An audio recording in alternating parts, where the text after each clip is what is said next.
গ্রামের ভিতরে পার্টির মিছিল বা দেয়াল লিখন এগুলো আমরা কখনো হতে দেখিনি। রাজনৈতিক ব্যক্তিরা এখানে হচ্ছে প্রচার সমস্ত কিছু হচ্ছে তারা করে, তারা আসে কোনো ফ্ল্যাগ নিয়ে আসে না।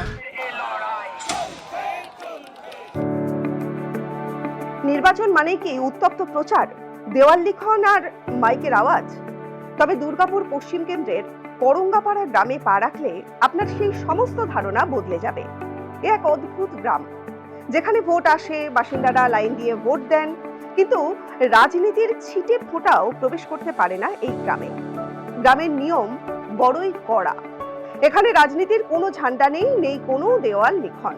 এমনকি গ্রামে কোনো বুথও বসতে দেওয়া হয় না। গ্রামবাসীরা গ্রামের অদূরে দুর্গাপুর স্টেশন বাজারে গিয়ে ভোট দিয়ে আসেন। প্রার্থীরা গ্রামে আসতে পারেন, বাসিন্দাদের সঙ্গে পরিচয় করতে পারেন, কিন্তু সাবধান, আলোচনার টেবিলে রাজনীতি নিষিদ্ধ।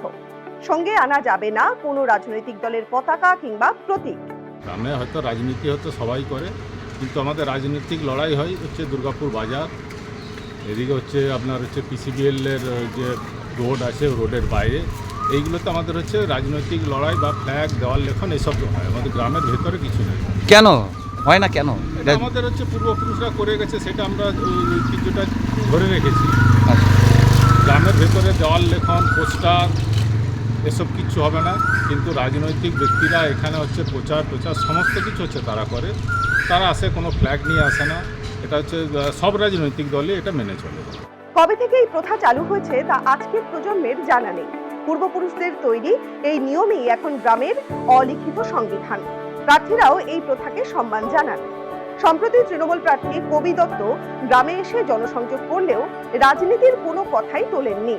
পূর্বপুরুষদের তৈরি এই নিয়ম আজও অক্ষরে অক্ষরে পালন করছে বর্তমান প্রজন্ম। কেন এইটা বরাবর আমরা দেখে আসছি যে আমাদের গ্রামে কোনো জিনিসে মানে যাই হোক, মানে পার্টি যে যা খুশি করতে পারে, কিন্তু গ্রামের ভিতরে পার্টির মিছিল বা দেয়াল লিখন এগুলো আমরা কখনো হতে দেখিনি। সেইটাই সবাই মেনে আসছি আমরা। কোনো প্রচারও হয় না? না, পুরো প্রচার হয় না। এই যে এখন যে ভোটের যে পার্টিরা লোক দাঁড়ায় আর কি, তারা এলো, আলোচনা করলো, গ্রাম এক পা ঘুরলো, চলে গেল। মানে কোনো জায়গায় বসে পার্টির মিছিল এই হবে বা অমুক হবে, এসব আলোচনা আমাদের গ্রামে নেই। কেন করেও না। কেন বলতে পারবেন? না, সেটা বলা মুশকিল। রাজনীতি যেখানে বিভাজনের কারণ হয়ে দাঁড়ায়, সেখানে করঙ্গাপাড়ার এই নীরবতা যেন গণতন্ত্রের এক ভিন্ন সুর বেঁধে দিয়েছে। পূর্বপুরুষদের হাত ধরে আসা এই নিয়ম আজও অক্ষরে অক্ষরে পালন করছেন নতুন প্রজন্ম। মতাদর্শ ভিন্ন হলেও গ্রামের ঐক্যের কাছে রাজনীতি এখানে গৌণ।